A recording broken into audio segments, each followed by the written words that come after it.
Well, exports of sorted household plastics were halted mid last year under a staged ban. It was all about getting Australia to do its own recycling, but Oatly Resources Australia has been granted a 12-month exemption to resume those exports. It will see nearly 20,000 tonnes of waste shipped overseas. The Greens say it's a backflip and a failure to bolster Australia's own recycling. Joining me now is Greens Senator Peter Whish-Wilson. Thanks for your time.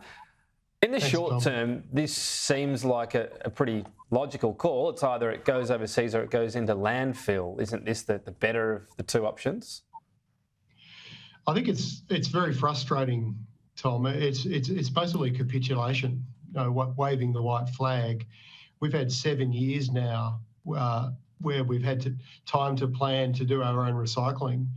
I think a lot of Australians are asking, why is it that other countries want to buy our plastic packaging? Why is it that they were able to take this packaging and recycle it and turn it into usable products, but we can't do it here in Australia? China pulled the rug on Australian exports of plastics back in 2016, and it was very clear to our nation then that we needed to basically be able to look after our own rubbish and recycle it and do something with it. And this is a massive economic opportunity. And yet 7 years later, we're having to renege on a ban that was essentially put in place to force action in Australia so that we could actually, look after our own backyard. All right. So the industry's saying one of the big issues is price. Obviously, we have just about the highest wages in the world, which most Australians support. So is that an issue? Do we need a tariff slapped on imported plastic recycling, the plastic that is resulted from that, the product, if you like? And do you think consumers are happy to pay up in that regard? Look, I think the issue is much, much deeper than that, Tom. I think that the biggest issue facing this industry and why we're failing, why RedCycle collapsed recently, is that no one's buying recycled product in Australia. So there's a role for government to come in and procure recycled product for road base and a whole bunch of different building materials and other things. But also there's no incentive for the big packaging companies and the packaging covenant to meet their national waste reduction and recycling targets. For example, one of the critical targets that they signed up to was that when you walk down a supermarket in 2025, 50% of all packaging in that supermarket should be made from recycled Australian content, and 30% of all plastic packaging in a supermarket should be made from recycled content. So that gives a market to Australian recyclers, gives them the certainty they need for their investments. But that's just not happening. It's a voluntary scheme and it's failed. The other big thing people talk about is, getting much more advanced recycling, maybe more bins than the two we have and sorting that out. It strikes me we're not ready for it. I'm blown away by what people put in my apartment complex and the sort of joint recycling there. I've seen suitcases, soft plastics there all the time. It doesn't go in there. People throw anything in there. Have we become lazy? Do people not know what's meant to go in recycling? It's a good point. I think there's been a big emphasis on curbside recycling and leaving it to the consumer to do this, but there is a real lack of education and awareness around there, including in my own family, about what should and shouldn't be recycled. In fact, if you put the wrong thing in the recycling bin, you can contaminate that waste stream when it actually gets to the MRF and get, whether it's a local government or a bigger issue. But I think there needs to be, the government needs to put in place regulations.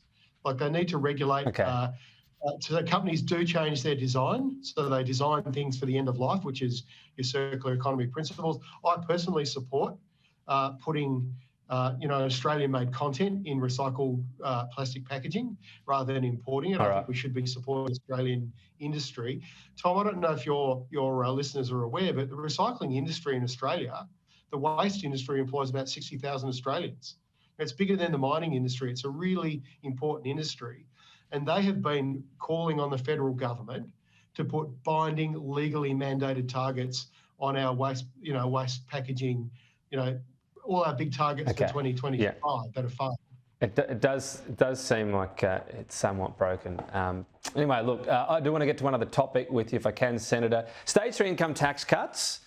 Let's just focus on the shift in the top marginal tax rate, 180,000 up to 200. We haven't had a shift in that since 2007. So even if it was just going up by an index amount, it would actually be 270,000, not 200. That 180 to 200, that's a very modest shift. Would you agree with just that aspect of it?